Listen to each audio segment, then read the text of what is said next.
क्या दफन हो जाएगी पहाड़ों की रानी शिमला? ये सवाल इसलिए क्योंकि खूबसूरत शिमला के दरकने और डूबने की चिंता ने आम लोगों के साथ साथ वैज्ञानिकों की टेंशन भी बढ़ा दी है। शिमला के पहाड़ टूट रहे हैं, मकान गिरने की कगार पर हैं, लेकिन इन सब के बावजूद शिमला के भविष्य को बचाने की कोशिश नाकाफी नजर आ रही है।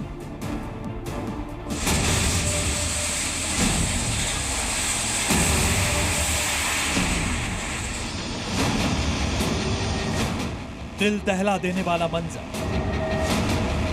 तबाही की डराने वाली तस्वीर, पहाड़ों पर बर्बादी की कहानी। पहाड़ों की रानी शिमला अपनी खूबसूरती के लिए दुनिया भर में मशहूर शिमला के नजारों का लुत्फ उठाने देश के कोने कोने से और विदेशों से लाखों लोग आते हैं। लेकिन अब यही देश की शान शिमला डूब रही है। शिमला की पहाड़ियां पाताल की तरफ पैर बढ़ा चुकी हैं। वैज्ञानिकों का मानना यह है कि इस शिमला शहर पर लगातार बढ़ते कंक्रीट जंगल के दबाव के चलते ये हालत जो है वो शिमला शहर की हो रही है। दूसरी तरफ अगर बात करें तो जलवायु परिवर्तन भी इस समस्या का मुख्य कारण माना जा सकता है। शिमला शहर के डूबते क्षेत्र वैज्ञानिकों और भूवैज्ञानिक विशेषज्ञों के लिए चिंता की बड़ी वजह बन गए। हिमाचल की पहाड़ियों पर बढ़ती इंसानी आमद ने शिमला को दरकने पर मजबूर कर दिया है।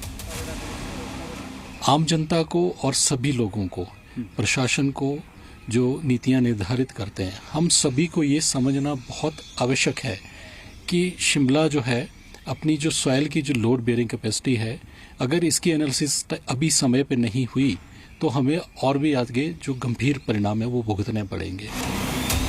शिमला की पहाड़ियों पर लगातार इंसानी बोझ बढ़ता जा रहा है। 30,000 की आबादी वाले शिमला में आज 3 लाख की आबादी है।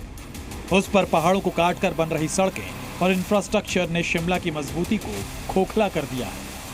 जो रिज को बचाने की जो मुहिम है उसमें कई सौ करोड़ रुपए लगाकर एक रुड़की यूनिवर्सिटी के इंजीनियर्स को बुला के सर्वे किया गया था और उसके बाद आजकल आपने देखा होगा रिज मैदान में जो अपने लक्कड़ बाजार की तरफ कोई 150 फीट नीचे तक जाकर रॉक ढूंढी गई है और वहां से वो पिलर खड़े किए जा रहे हैं और वो हो चुका है काम, लगभग 60% काम उसका हो चुका है।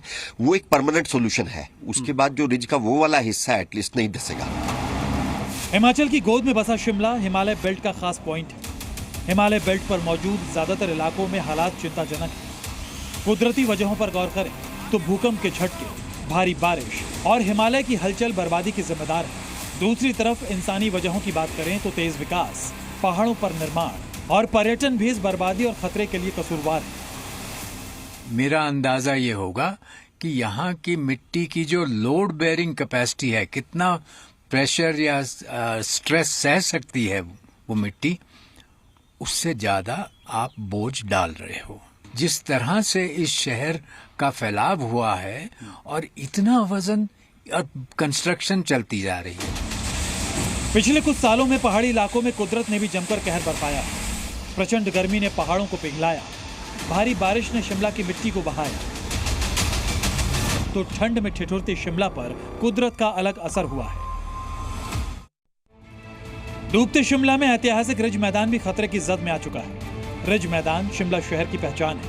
ये मैदान ऐतिहासिक महत्व रखता है। शिमला घूमने के लिए आने वाले सैलानी भी सबसे पहले रिज मैदान पर ही घूमने के लिए पहुंचते हैं। लेकिन अब रिज मैदान पर दरार की खबरें सामने आ रही हैं। रिज मैदान पर मंडरा रहे खतरे ने नगर निगम शिमला के साथ यहाँ के लोगों की चिंता भी बढ़ा दी है। मकान में गटर लगे होते थे, गटर से पाइप से नीचे पानी आता था, नालियां लगी होती थी, नालियों से पानी नाले में जाता था, नाले क्लियर होते थे, नालों से पानी सारा निकल जाता था। सड़कों पे हमारे को कोई पानी देखने को मिला नहीं है और आज की पोजीशन ये हो गई है कि नालियां है नहीं। शिमला में पहाड़ों के नीचे बहने वाली नालियों ने भी शिमला के घरों को दरकने पर मजबूर किया है। नालों का बरसात में बहाव बहुत तेज हो जाता है। इससे गाँव के नीचे से भू कटाव के हालात बन जाते हैं। भू कटाव से पहाड़ पर बसे गांव और घर धीरे धीरे नीचे की तरफ खिसक रहे हैं, जिससे घरों के साथ साथ सड़कों और दूसरी जगहों में दरारें बढ़ती जा रही हैं। मकानों के फर्श भी टूटकर अलग होते जा रहे हैं। सर मेरे हिसाब से तो जो मेरा मानना है, जो मैं सोचता हूँ, मेरे हिसाब से जो ये हमारे न्यू कंस्ट्रक्शन जो शिमला के अंदर हो रही है, इससे इन्वायरमेंट पे बहुत फर्क पड़ रहा है और इससे जो है मौसम में भी बहुत चेंजिंग आ रही है और ये जो जमीन धंसने का कारण मेन यही है। तो मेरे हिसाब से तो सरकार को इसके ऊपर कड़े से कड़े एक्शन लेने चाहिए कि न्यू कंस्ट्रक्शन ना हो, एनवायरनमेंट ना खराब हो। शिमला के धरती की तरफ बढ़ने का अलर्ट सिर्फ शिमला के लिए नहीं बल्कि पूरे हिमाचल के लिए खतरे की घंटी है। लेकिन तमाम चेतावनियों और आपदाओं के बाद भी लोग मानने को तैयार नहीं। हकीकत यही है कि अगर विनाश से बचना है तो जमीन पर कुदरत से खिलवाड़ को रोकना होगा और विकास की गति को साधना होगा, वरना हर बार कुदरत अपना प्रतिशोध लेगी और ये प्रतिशोध हर बार और ज्यादा भयानक होगा।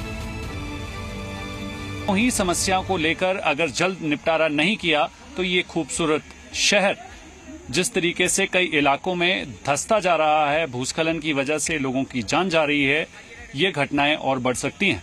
कैमरा पर्सन अशोक सोनी के साथ संदीप सिंह, जी मीडिया, शिमला।